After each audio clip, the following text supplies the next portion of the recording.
Greetings and welcome back to Room 303 and our chats with Emily, as we are calling our readings through the poetry of Emily Dickinson. We're now at poem number 75, She Died at Play, a remarkable first line, a graphic first line, a line that will kind of catch you, if you will, immediately off guard. Recently somebody asked me, because they know I'm giving this series of talks on all of the poems in the Johnson edition, all 1,775 poems, and they asked, dude, what's up with Emily and why are you so into her? And I said, well, there's a lot of answers to that question. But one is, Emily is always, well, what's the last word of the first line of this poem? She's always playing. And I love that. I love that in a world where so regularly we come to texts and take them very seriously. I love how Emily is constantly playing. Here, we're going to see a stunningly difficult poem to read. I mean, this is one more of those nature riddles that we are familiar with. And in some ways, this is going to require of us everything that we've done up to this point, which leads to our assumptions. My hope is that you've been following our stuff at learnstrong.net, down that left-hand side, talks or chats with Emily as our playlist. I'm hopeful that you've already been exposed to our introductory set of comments, and I'm hopeful that you've already worked through the previous 74 poems we just finished with A Lady Read. Now, it is interesting that this poem was sent as one version to Sue.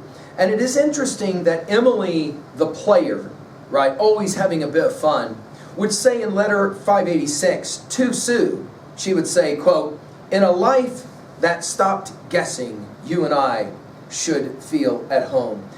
Should never feel at home. The idea being that she loves guessing, she loves playing, she loves riddles. So as we read this poem, we're going to find ourselves with another one of these nature riddle poems, just like poem 60 and 72 that we've already worked with. You can go back and hear some of what we said there. And it goes like this. She died at play, gambled away her lease of spotted hours, then sank as gaily as a Turk upon a couch of flowers. Her ghost strolled softly o'er the hill yesterday and today, her vestments as the silver fleece, her countenance as spray. Now, there's a lot of debate when you pick up Emily's poetry about her use of the pronoun and the antecedent that the pronoun is often referring to. So, for example, we will begin. She died at play. She who died at play. Are we talking about some person, maybe, that she is referencing? And notice the word gambled, which is that kind of joyful, walking or running. Oh, by the way, gambled only gets used once in all of her poems, and it's right here. Gambled away her lease of spotted hours. Now, there are some who say, oh, spotted, we're not talking about maybe a human as much as we're talking about something non-human. Maybe we're talking about a butterfly. The only problem is that in the second stanza it's going to be the ghost of a butterfly, which makes it a bit problematic. So some will say that maybe what we're talking about here is the sun and the moon. In other words, Emily is playing the yin-yang game of opposites, the sun versus the moon. And this can make sense if we go to poem 228, where she will talk about the sun blazing in gold and quenching in purple, leaping like leopards to the sky, then at the feet of the old horizon, laying her spotted face to die, stooping as low as the otter's window, touching the roof and tinting the barn, kissing her bonnet to the meadow, and the juggler of day is gone. It's just a remarkable poem to talk about the sunset. So here, you could make the argument, oh, okay, I understand. In other words, the sun was playing and it went away because it was the end of the day, and there was the lease of spotted hours. Now that makes sense. And then we get this amazing simile. Then the sun sank as gaily as a Turk upon a couch of flowers.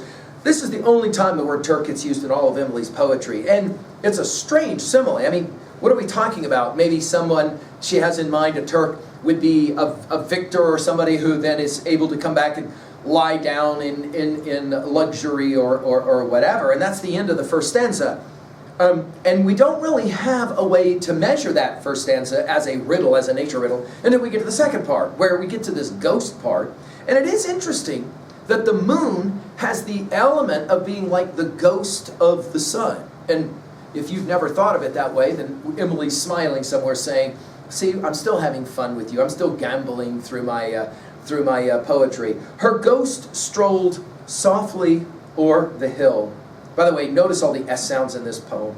Yesterday and today, her vestments, and this is the religious language, right? As the silver fleece, her countenance as spray. Well, if it is the moon, the sun and the moon, and that's how I read this poem, then I find that remarkable because she's making these comparisons between the playing moon and the spraying, the vestments, the more sacred view of the moon. I love the way that she plays the game. At 2A, well, what are we going to say about this? I think the one message that we could for sure say is that nature, like Emily, is always playing, always gambling, always having fun. But also there's this element, vestments, always this element of awe that's a part of it as well. At 2B, I love the word choice. I love it. Only one time in all of her poetry does the word gambled as well as Turk get used, and it's right here in this poem. At 3A, I like the nature riddle poems. Go back to our study of poem 72, for example, and identify the ways in which she loves to play these games, or poem 60, same thing, right? And it leads then finally to a 3B question, which is my question to you. How do you read this poem? There's so many different ways to interpret the reading of this poem. What is it about this poem that attracts you, and how do you decide to make the differentiation between the two? What is the ghost, after all? Is it the moon? Amazing.